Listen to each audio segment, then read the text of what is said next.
The 12 nights refer to the period from the winter solstice on December 21st each year to around the first week of January the following year.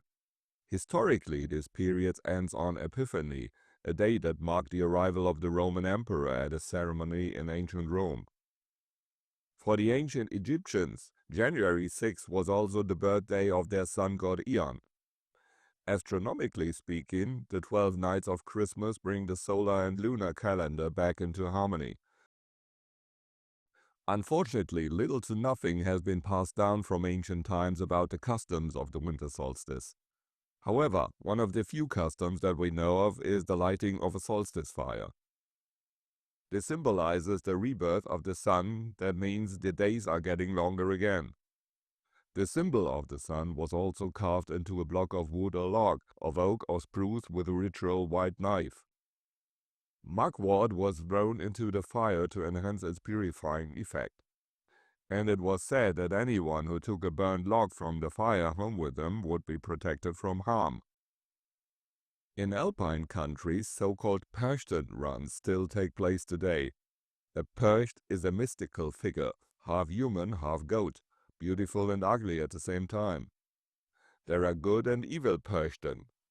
The dark Percht is a goddess of death, while the light Percht symbolizes rebirth.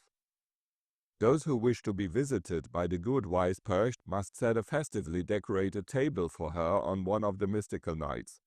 Women who wish to have children still do this today. Then there is the jewel kranz, a wreath made of evergreen pine branches. It has 5 candles. The 5th in the middle symbolizes the coming year. The wreath usually contains the color blue, the color of Odin's cloak. 4 weeks before the solstice, 4 candles are lit. In the following week, 3, and so on. They symbolize the ever-darkening season. On the day of the solstice, all 5 candles are lit. The 12 nights start with the winter solstice.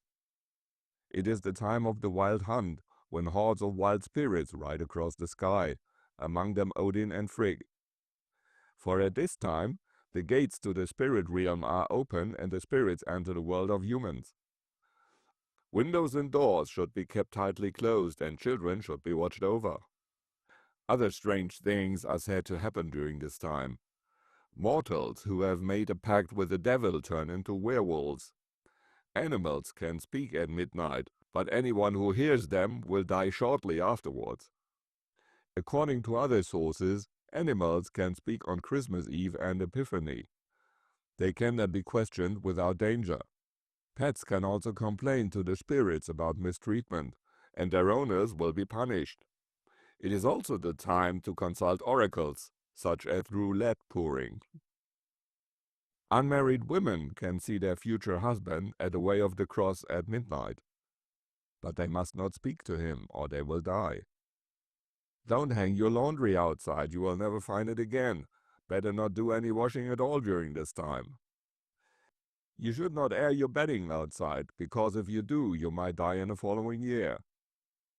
You should also avoid singing loudly, whistling, or slamming doors, as this will attract lightning in the following year. Likewise, you should not cut your hair or fingernails. This will lead to headaches and broken nails. The house and garden must be tidied up so that the horde of wild spirits is not attracted.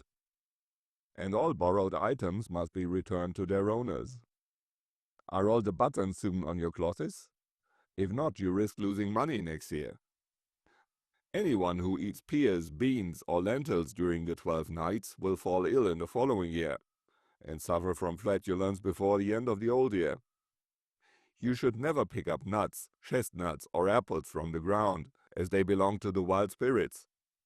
And on the last of the 12 nights, you should never go outside, because that is when the wild spirits are at their wildest.